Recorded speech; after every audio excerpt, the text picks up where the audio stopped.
At Sierra, discover top workout gear at incredible prices, which might lead to another discovery. Your headphones haven't been connected this whole time.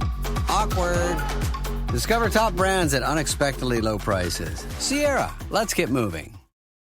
When you need mealtime inspiration, it's worth shopping Kroger for thousands of appetizing ingredients that inspire countless mouth-watering meals. And no matter what tasty choice you make, you'll enjoy our everyday low prices. Plus, extra ways to save, like digital coupons worth over $600 each week and up to $1 off per gallon at the pump with points. So you can get big flavors and big savings. Kroger, fresh for everyone. Fuel restrictions apply. Being a marketer's no sweat. You just have to manage dozens of channels, launch hundreds of campaigns, score thousands of leads, and okay, fine, it's a lot of sweat. Unless you have HubSpot's AI-powered marketing tools to help you do all that and more. Get started at HubSpot.com/marketers. Welcome to the Two-Footed Podcast, your daily dive into the biggest stories and talking points from the world of football, with a particular focus on the Premier League. Before we get started, a quick shout out to our presenting sponsor, Liberty Shield. Liberty Shield is a VPN provider, and one of the many benefits of their service is that you can change your IP address to unlock geo-restricted content. And for Premier League fans like us, that means you can catch all the action no matter where you are.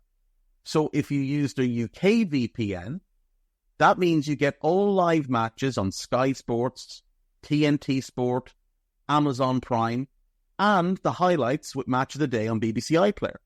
Furthermore, you can switch your location to the USA to access all those matches you may otherwise miss using American streaming services like Peacock and USA Network.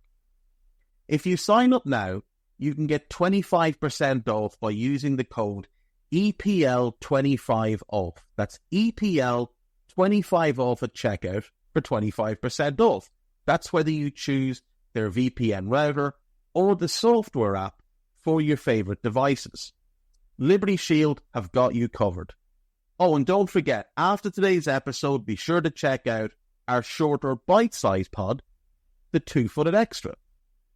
That will keep you up to speed with all the latest news and gossip. And be sure to check out the other shows that EPL Index offers. Today was hugely enjoyable, a tad predictable, previewing every Premier League round with a different guest each week, where he really does put them through the ringer. You come off that show, I've guested on that show, you come off it, and you feel like you've been interrogated. It's a really good listen, though.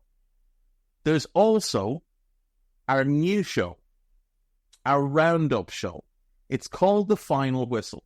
It's hosted by Nina Kauser and Ben Poscod, and they summarise all the matches and the big talking points. It comes out every Sunday evening, so make sure you're listening.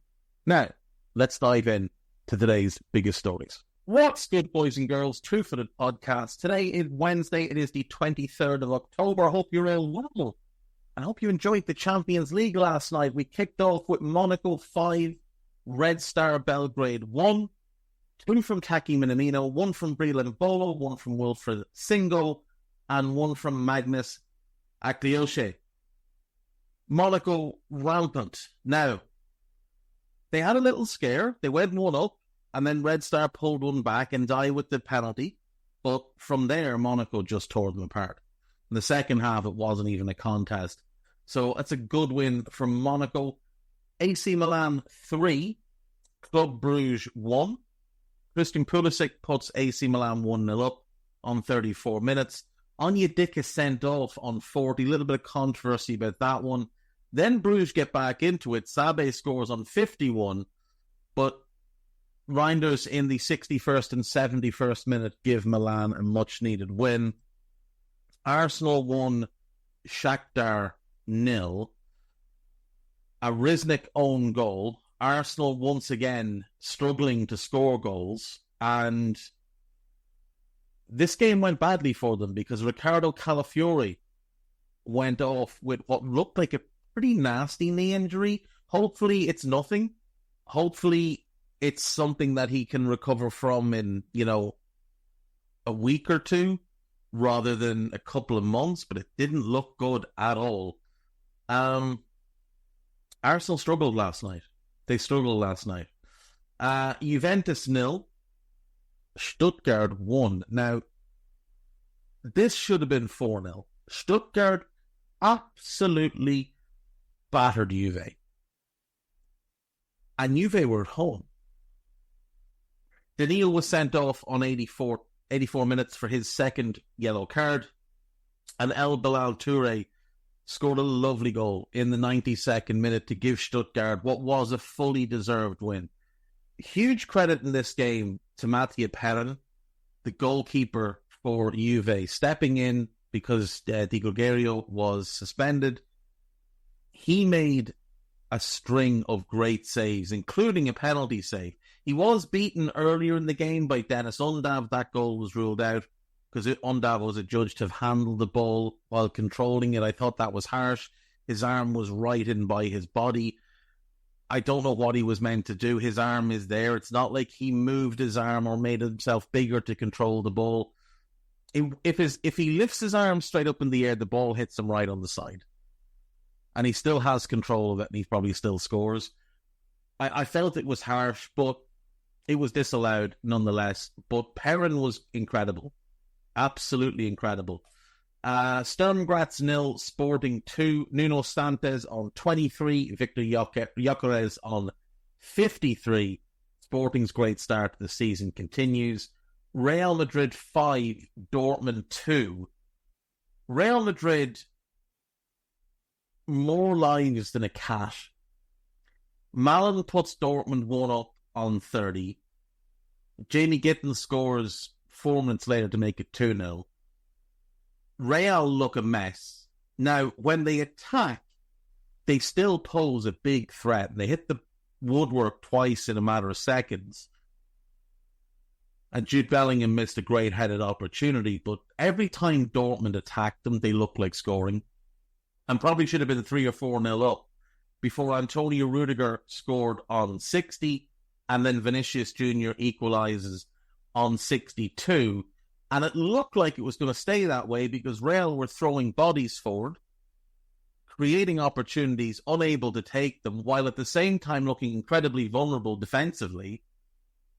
But then Lucas Vazquez scores on 83, Vinicius scores a great solo goal on 86, and Vinicius gets his hat-trick and makes it all secure on 93. Vinicius Jr., in style, probably putting an exclamation point on his soon-to-be Ballon d'Or win. Paris Saint-Germain 1, PSV Eindhoven 1. Noah Lang puts PSV 1 up on 34 minutes. PSG dominated the game. They had so much possession, but as with most of Luis Enrique's teams, it's possession without real purpose.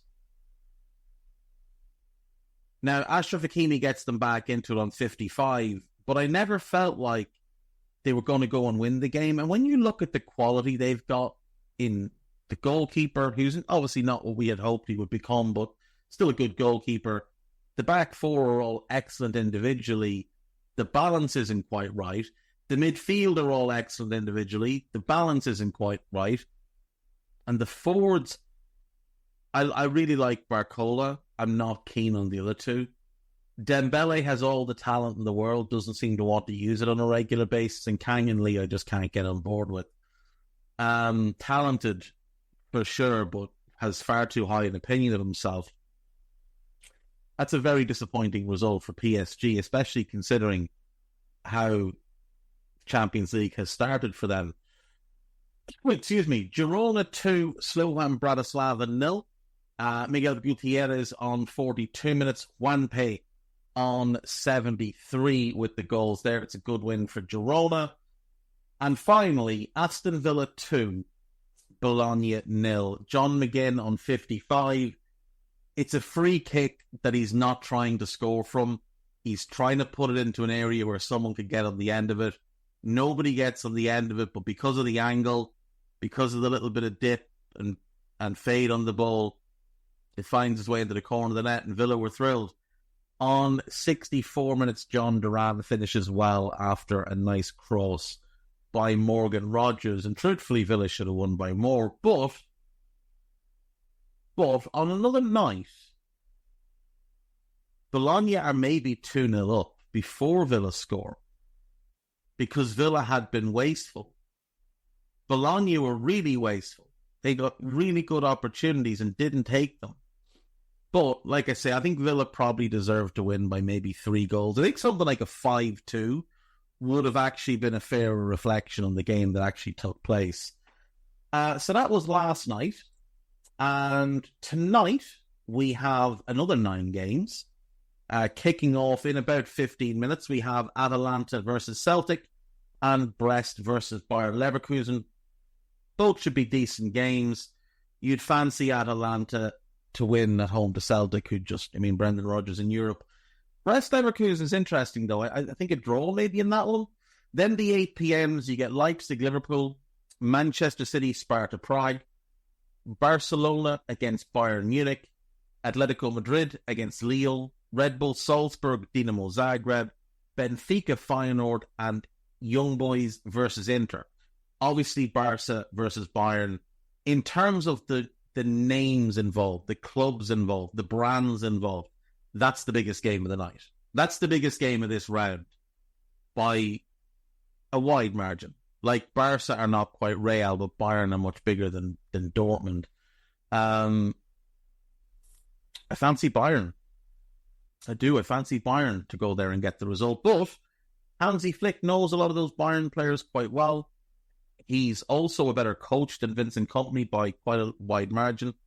So it's possible, given Barcelona's good start to the season, that they can get the result there.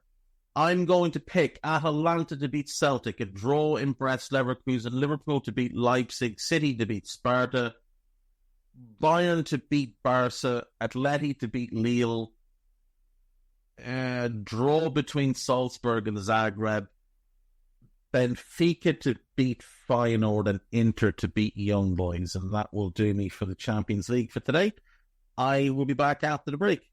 Right, welcome back. So, I thought, in honour of Aston Villa starting their Champions League campaign, their first time in the Champions League, and obviously their first time in the European Cup since the early 80s, when they won the European Cup and then went on to, attempt to defend it the following year, I thought we'd go back in time to the beginning of the Premier League and take a look at some really good Aston Villa teams over the years. So focus on the early to mid-90s and then maybe the Martin O'Neill era as well, because they were quite strong around then too. So let's start out 92-93, first season of the Premier League, and Aston Villa spends some significant money to bring in Dean Saunders from Liverpool. Saunders, Welsh international, has been on this podcast in the past, was a really good goal scorer who had been with Brighton, with Oxford, with Derby, scored at all levels, moved to Liverpool, didn't quite settle, and the pairing with him and Rush just didn't really work at Liverpool. So he moved on to Aston Villa, and he would have a lot of success for Villa, to be fair. They also signed Ray Houghton, who was one of my favourite players growing up. He'd been a part of that great Liverpool team in the late 80s into the early 90s. He had been at Oxford as well, not with Saunders. He left Oxford in 87 and Saunders joined that year. I'm not sure if there was any crossover. I don't think there was. I think they left in the same summer break. But Ray Houghton was a hard-working, talented, intelligent, right-sided midfielder who's most famously scored probably the 2 most famous goals in the history of the Republic of Ireland national team. His header against England at Euro 88, and then his left-footed sliced volley, half volley against the Italians at the Giant Stadium in 1994. They are iconic moments in Irish sporting history, and he is responsible for both of them. Born in Scotland, qualified for Ireland through his dad, played for Ireland 73 times, is a legend, an Irish legend. He was great for Liverpool. Well, no, not Liverpool. Graham Souness felt that he was past his best and moved him on.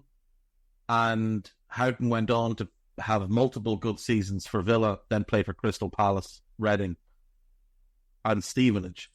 That season, Aston Villa finished second in the Premier League. So the first year of the Premier League, Aston Villa finished second. 10 points behind United. So let's not pretend like it was a, neck-and-neck race, but it was a neck-and-neck race for quite a while. Villa floundered late in the season, but Villa were top on 3 different occasions in the second half of the season for multiple weeks. And from basically the midpoint of the season onwards, they only dropped out of the top 2 for 1 week. They began with 3 straight draws: Ipswich away, Leeds home, Southampton home. They lost away to Everton. They beat Sheffield United away in match week 5 for their first win of the season. They lose at home to Chelsea, and then they go on a good unbeaten run. They beat Palace. They draw away to Leeds. They beat Liverpool home, Middlesbrough away, Wimbledon away. They draw home with Blackburn. They draw away with Oldham. They beat they beat QPR. They beat Manchester United 1-0 at Villa Park.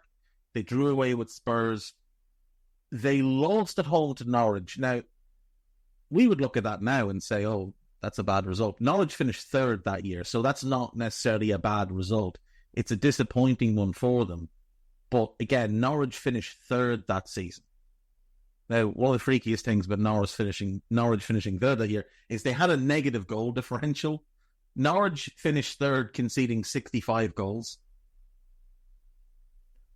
Villa above them, plus 17. Blackburn below them, plus 22. It's not like that was standard. That was just a real freak occurrence. But yeah, Villa would work their way through the season and end up finishing second. But on 3 different occasions, for multiple weeks, they were top of the league and could well have gone on to win the league. But United hit a great run of form at the end of the season, and Villa ended up falling apart. They lost their last 3 games, which made the gap bigger than it should have been. United were not 10 points better than Villa that season, but Villa losing their last 3 games gave them a 10-point edge. In the FA Cup, they got past Bristol Rovers in the 3rd round after a replay and went out to Wimbledon in the 4th round after a replay and penalties. In the League Cup, they beat Oxford United over 2 legs, 4-2. They knocked out Manchester United in the 3rd round. They drew with Ipswich at home and then lost the replay away to Ipswich. So they played United 3 times that season, beat them twice, and then drew away. Beat them at home in the league, at home in the cup, and drew away in the Premier League. And when we start to look at that Villa squad, you're seeing some real quality here. Nigel Spink is one of the most underrated goalkeepers in the history of English football, and the fact that he only got 1 England cap was a disgrace.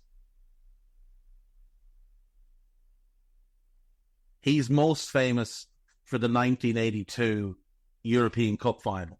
So Jimmy Rimmer was first choice goalkeeper.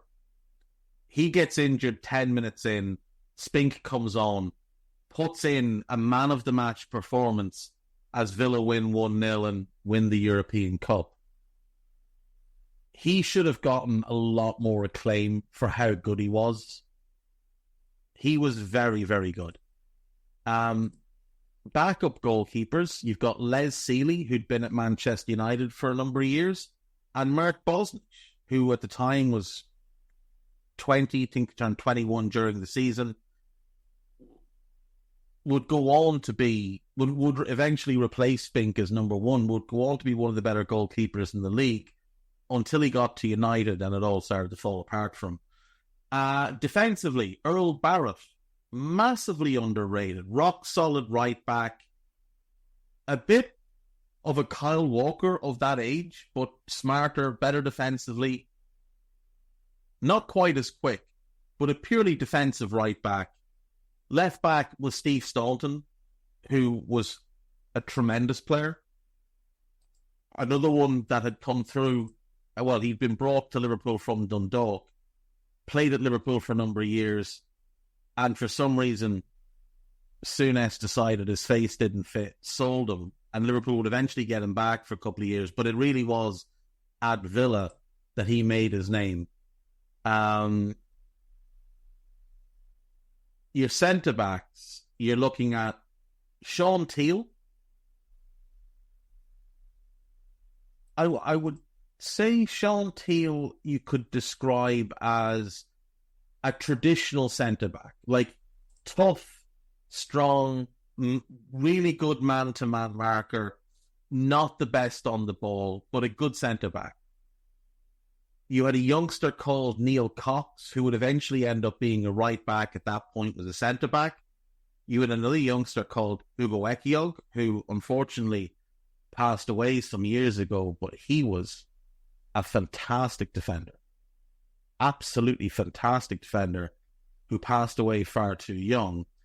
Brian Small was a young defender, but the real star of that defence, like the real leader of that defence and the reason they were good defensively was Paul McGrath, who I've said before, my belief is he is, after Van Dijk, the best centre-back the Premier League has ever seen, and easily a top 10 centre-back of all time, globally. Like, McGrath was phenomenal. Absolutely phenomenal.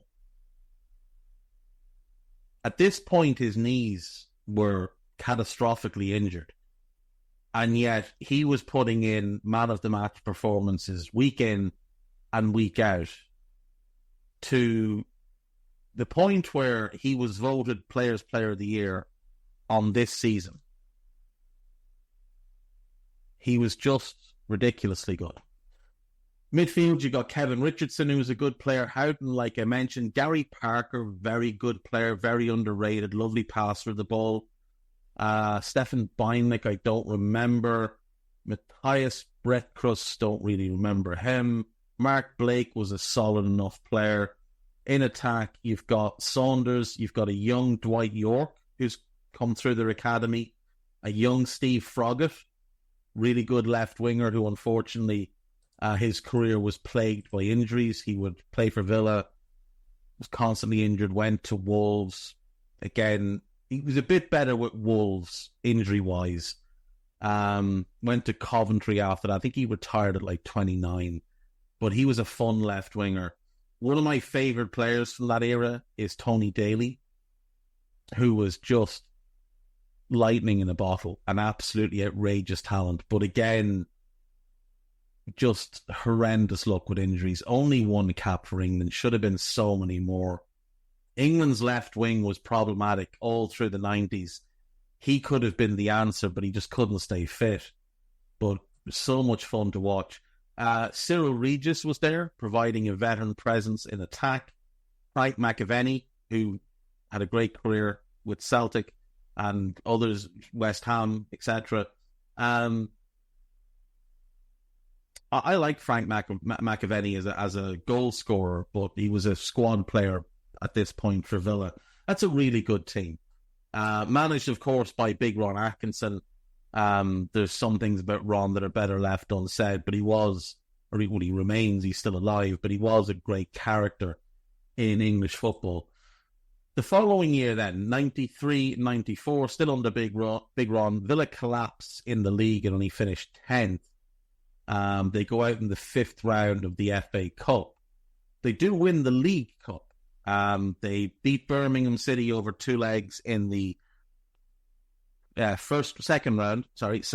Then they beat Sunderland, Arsenal away, Tottenham away, lost away to Tranmere in the first leg of the semi-final, but beat them at home by the same score, 3-1, ended 4-4 in aggregate, and they knocked them out on penalties. And then they played in the 1994 League Cup final. And on that day, they won 3-1. Daly and Atkinson, another who unfortunately passed away a few years ago, also too young. And 2 from Dean Saunders that day gave Villa a deserved win. Atkinson scored, Saunders scored. Mark Hughes pulled one back for United, but then Saunders got a penalty late on. The Villa team that day, Bosnich in goal, Earl Barrett right back, McGrath and Teal in the middle, Staunton on the left, Atkinson off the right, Richardson and Andy Townsend who'd arrived in central midfield, Tony Daly off the left, Graham Fenton off Dean Saunders as the front two, Spink, Neil Cox and Ray Houghton on the bench. Neil Cox was the new sub brought on. Great result and great success for Villa to win that cup. They were in the UEFA Cup having finished second, and they went out in the second round to Deportivo La Coruña. If we look at the players that came in, Andy Townsend was the big money signing from Chelsea, but they also signed Gordon Cowans, another really good player. Like, Gordon Cowans could pass the ball as well as anybody. He was a Villa legend. He'd been there. He came through their academy, won the European Cup, went to Italy for a few years to play for Bari, came back under Graham Taylor, was part of that team, went on to Blackburn and then came back to Villa. And would then, have a bit of a journeyman end to his career, but Gordon Cowans was a tremendous passer of the ball. And he was completely two-footed as well. Like, he could take corners and free kicks with both feet. Could ping a ball absolutely anywhere. Hugely, hugely underrated historically. They also signed Guy Whittingham, who was the only guy I knew until Guy Drinkle. Guy Whittingham, probably best known for his spell with Portsmouth.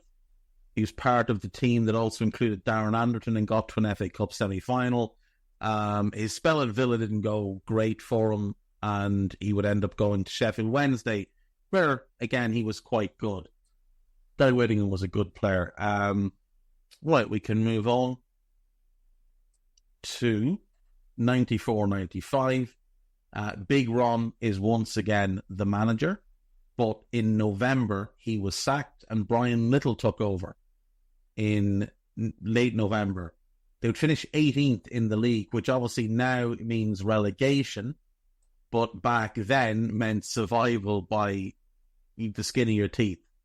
They finished 18th, teams in 19th, 20th, 21st. And no, wait, am I wrong there? Was it 2 teams down, 2 teams up? It may well have been. No, that's not right. What am I thinking? Yeah, the teams in 19th, 20th, 21st, and 22nd all went down. 4 teams went down, only 3 came up that year. That's what it was. Villa survived just about. 18th in the league. They went on a horrendous run of 8 defeats in 9 with no wins. That's what got Big Ron the sack. They went out of the FA Cup in the 4th round to Manchester City. They went out in the League Cup in the 4th round to Crystal Palace. And Trabzonspor knocked them out of the Europa League in the 2nd round after Villa had beaten Inter Milan in the 1st round. Again, it's a really strong squad. There's a lot of good players, but for whatever reason that season, it just didn't work. One young player to note who was in the squad, Neil Lamptey, brought in from PSV, hyped up as the best young player in Europe from his time at PSV, but never hit the heights at all. Ian Taylor had come in from Sheffield Wednesday.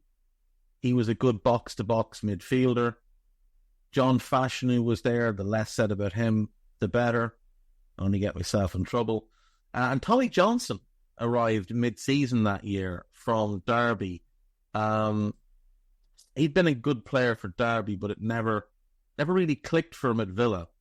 But he would go on to Celtic, where he was decent, but didn't seem to settle all that well and had quite a few injuries. Villa's academy was constantly producing players, the likes of Ekio. Well, I suppose Ekio, they brought him in when he was really young, but he came out of the West Brom academy. They signed him as a kid.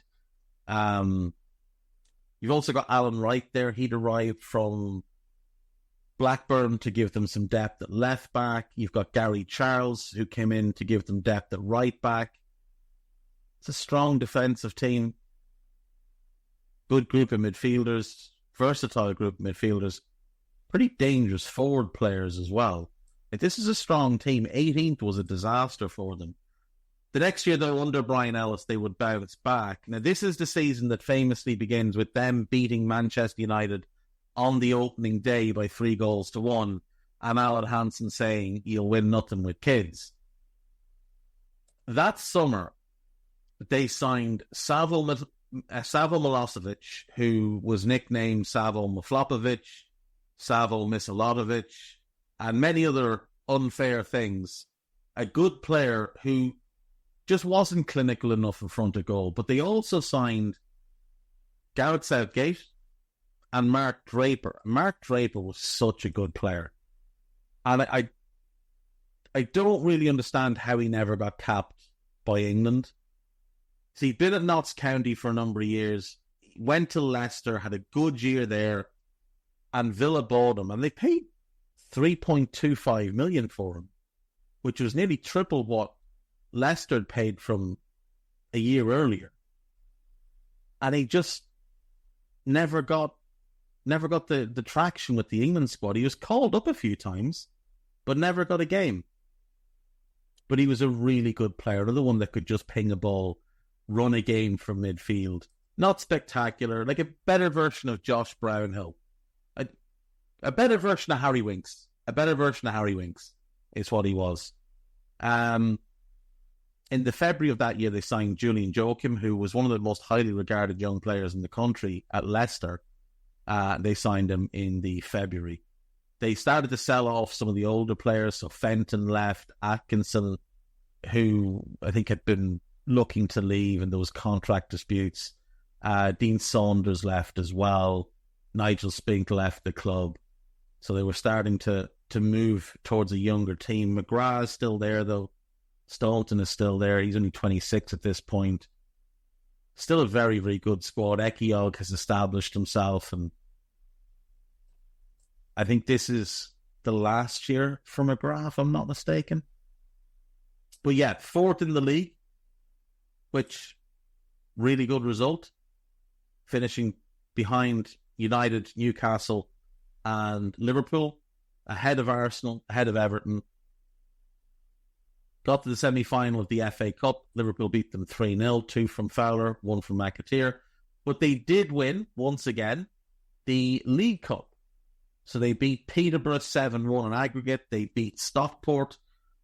They beat QPR. They beat Wolves. They draw with Arsenal in the first leg of the semi-final. Draw with them in the second leg, but go through and away goals. And then, in the final, they spanked Leeds, frankly.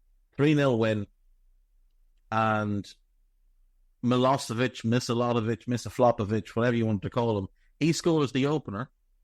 Ian Taylor gets the second, and Dwight York gets the third. Villa playing a back three with Ekiog and Southgate either side of McGrath. Charles and Wright as wing-backs. They were more suited to wing-back roles than Barrett and Stalton would have been. Taylor, Townsend and Draper, that's a really strong, solid midfield. And then York and Milosevic up front. Like, that's with Bosnich in goal. It's a really good team. Michael Oakes, Steve Staunton and Tommy Johnson on the bench. 3-0. Very one-sided. The Leeds team also playing a back three. Some good players in that team. You've got David Weatherall. You've got Lucas Radaby, Gary Kelly and Gary Speed as wing-backs. Gary McAllister's in midfield. Tony Yeboah's up front. You bring Thomas Brolin off the bench. Andy Townsend named man of the match on the day. Following season, they finished 5th. And they signed one of the strangest players, I think, in terms of his personality, to ever play in England. Sasa Kirkic. He came to England with Bolton from Partizan Belgrade. Played 1 year there, looked a star in the making. He's 24 years of age, and Villa pay, I think, $4.5 million for him. He lasts 2 years there. They sell him at a significant loss to Crystal Palace. I think he played a year there. He went to Metro Stars, played 9 games, went to Motherwell, played 5 games, and was retired at 28. So from 4 million, 4.5 million maybe, 4 million going to Villa at 24, he was retired 4 years later. 4 years and about 70 games later. He was just, by all accounts, an absolute headbanger. And nobody could get through to him. He just wouldn't listen. So he was playing in midfield in a team where you have to work hard. Like, Brian Little wanted his midfield to work hard. And he didn't want to do that. He wanted to play in a free role and have the others do the work for him. And about 18 months into his tenure at Villa, he goes public and demands a transfer. Says that it's the biggest mistake of his life. I don't know why I'm here, yada, yada, yada. And it's just an absolute mess. It was an absolute mess from start to finish. Yeah, they sold him after less than 2 years at a £3 million loss. And 3 million back then was a huge amount. 3 million back then was getting you a really good player. And they're taking a £3 million loss on that fella. An absolute headbanger of the highest degree. Right, I'm going to go to break. We'll come back and we'll have a quick look at the Martin O'Neill team. Right, welcome back. So, 06-07 Aston Villa, Martin O'Neill has been installed as manager. David O'Leary had been manager, but Villa had finished 16th and it just wasn't good enough. The club decided to move in a different direction. There was a lot of talk about a new owner. Doug Ellis, who'd owned Villa for years and years, is now gone. Randy Lerner, the American, is in. And Martin O'Neill is at the helm. So they bring in Stilian Petrov. They bring in John Carew. They bring in Ashley Young from Watford, hugely promising young winger. They sign Didier Agathe, Chris Sutton and Sean Maloney throughout the season. There's no transfer window at this point. There's a transfer deadline, which I think is like late February. But they got all those players in. He tried to move out as many of the old guard as he possibly could. The players that had been, overly loyal to O'Neill, to John Gregory before that. Players that were just past their best, in his view. Such as Kevin Phillips, who'd obviously had that wonderful run at Sunderland, but at this point was in a much different phase of his career. Milan Baros was moved on. Juan Pablo Angel was moved on. They were clearing the decks. They were trying to make new things happen. But the first season, they finished 11th. Their top scorer in the league is Gabriel Bonlor. When we look at the squad, Thomas Sorensen was a decent keeper. J. Lloyd Samuel, another one that we lost far too young. Very, very talented defender. Olaf Melberg and Martin Larsson were a good, strong centre-back, pairing Gareth Barry. At this point, could play anywhere and was seen as a player that all the top clubs would eventually come in for. They would go on to City eventually. Petrov is there. Agbon Lahore is there. He's come through the academy. Wilfred Bouma is there. Ashley Young. Aaron Hughes. Aaron Hughes is a solid fullback. Northern Irish international. He'd come through at Newcastle. Probably best known for his times at Newcastle and Fulham, but people forget he was at Villa in between those spells. Liam Ridgewell, who went on and did very well for Portland Timbers, I think it was, in the MLS. Gary Cahill was there as well. Cahill had come through their academy. This was early in his career. He didn't quite make the grade at Villa. Went to Bolton and then obviously on to Chelsea, where he's best known for. Patrick Berger's there. Luke Moore is there. His brother Was it Sean Moore? Was that his brother? Yeah, Stephen Moore. They were two talented lads that came through the academy there as well, as was Craig Gardner, another one of the academy bunch. His brother, Gary Gardner, was another pro.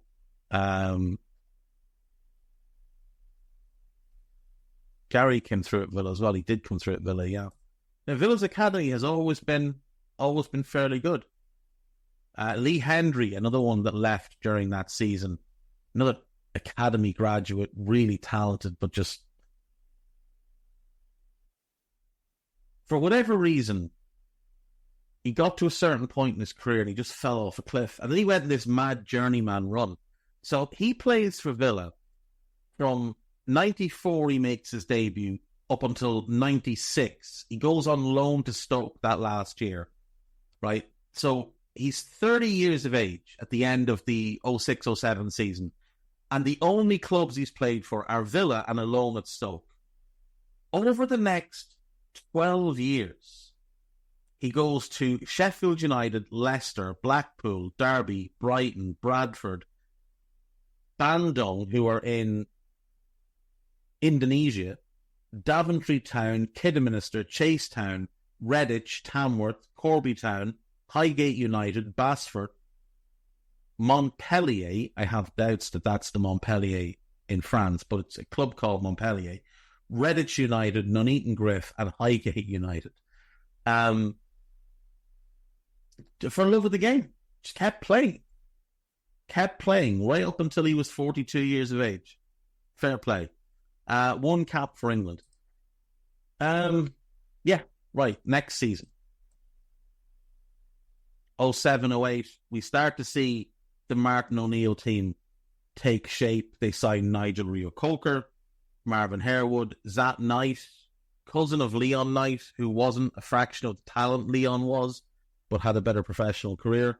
Wayne Routledge also came in. They loaned in Scott Carson, started to sell off some young academy players. Ridgewell leaves, Cahill leaves. Eric Jemba, who'd been there, they get rid of him. They start to just clear the decks a lot more. They finish sixth. They get to the third round of both cups. 08-09, then again, it's a sixth round finish, but we're seeing more and more pieces of the puzzle land in place. Curtis Davies comes in, Steve Sidwell, hard grafting midfielders. Brad De Friedel arrives, Brad Guzan arrives, Nicky Shorey comes in, Luke Young comes in from Middlesbrough, which is a big one. Carlos Cuellar comes in from Rangers. James Milner arrives from Newcastle for 12 million, and Emile Heskey comes in as well from Wigan. And again, you're looking at Luke Moore, another academy player, leaving. Wayne Routledge is gone. They make a good profit on Maloney. Olaf Melberg leaves. Patrick Berger leaves. Thomas Sorensen leaves. Fifth round of the FA Cup, third round of the League Cup, and round of 32 of the UEFA Cup. 09-10, sixth again. FA Cup semi-final.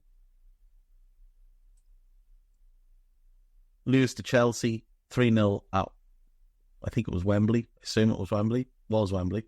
They get to the final of the League Cup and they lose 2-1 to Manchester United. James Milner scores their goal in that one. Villa were at that point really tough to beat. Really, really tough to beat. They were top four for a few weeks during the season. Only lost 8 games. When you consider Spurs finished fourth and lost 10. Villa were strong defensively. The issue was they weren't scoring quite enough goals. But you start to see a picture take shape with this team over the years. Friedel in goal. Richard Dunn and Cuellar established themselves as a centre-back pairing. Milner's in midfield with the likes of Petrov, the likes of Stuart Downing, who's arrived despite having had an injury. Steve Sidwell. Fabian Delph is starting to emerge, make a name for himself. Reo-Coker is dealing with injuries, but when he's available, he tends to get minutes. John Carew, Emile Heskey, Gabby Agbon-Lahore, like you're talking little and large type forward combinations. 10-11, they signed Stephen Ireland in a part exchange for James Milner, and that's really where it started to go wrong because Martin O'Neill got fed up and walked out. But when we go back to that O'Neill team, you can start to picture it quite easily. So you've got normally Carew or Heskey plus like Bonlahor in the front two. You've got Downing on the right, Ashley Young on the left. Oftentimes, it's only one up front, and he'll play three in midfield. Otherwise, he's playing Milner plus Petrov, or Milner plus Barry, or Barry plus Petrov. They're kind of the main three. A lot of times, it was all three of them. And then he'd go Downing right, one of the forwards, and Young on the left. And then the defence, Young at right back, was solid if unspectacular. Not Young. Yeah, Luke Young. Luke Young at right back. Stephen Warnock was his left back. And again, Quayler and Dunn in the middle. Brad Friedel in goal. Like, it was a hard-working team where they knew they had enough individual quality to win enough games to get where they wanted to be, which was Europe, and they achieved that multiple seasons. But they also knew they didn't have the same type of individual quality as your Chelseas, your Uniteds, your Arsenals, your Liverpools. So they would go out and just try to outwork those teams. And I suppose if you look at Newcastle under Eddie Howe, it's a similar thing. Like, Newcastle have more than enough quality to go out and beat most teams in the league, but against the very top teams, they don't have the same type of quality. So they have to outwork them. And they have to be able to catch them on the counter. And that's one of the things that Villa team were good at, was you had a Bonlahor's pace. Young was really quick when he was younger. And then Downing was very underrated at Villa. Downing could drop into midfield, pick the ball up and ping it. And he would almost cross the ball, but he would cross it directly ahead of himself. Just like a horizontal cross. No, a vertical cross. Sorry, like a vertical cross where he'd come in field, pick the ball up, and he would cross it into the box, but from around the halfway line.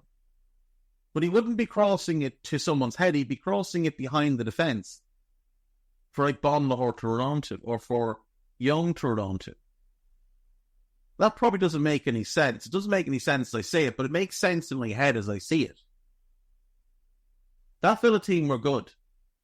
They were a couple of players away. They'd had a better number 9. Like, that midfield three of Milner, Petrov and Barry. Petrov was the best player of the three, but they all worked really hard, and they could match any midfield in the country. The two wingers were a handful every single week. It was a lack of goals. Defensively, individually, the pieces don't look like they're up to much, but collectively they worked really well. And Friedel was excellent. But I think for O'Neill, when they sold Barry and then they sold Milner the next year, I think he just realised this club is not ambitious enough for what I want to do. And the strangest thing about it is he never, like, I know he got the Sunderland job, but it was a disaster. But, like, when he was leaving Villa, the feeling was he'll walk into a big job in the next year or two and he could go on and do great things. Because he'd done so well at Wickham, he'd done really well at Leicester, he'd done great work at Celtic. But by the time he left Villa, it was almost like he was worn out. Right, that's going to do me for today. I'll be back later with the 2 Minute Extra. This podcast is part of the Sports Social Podcast Network.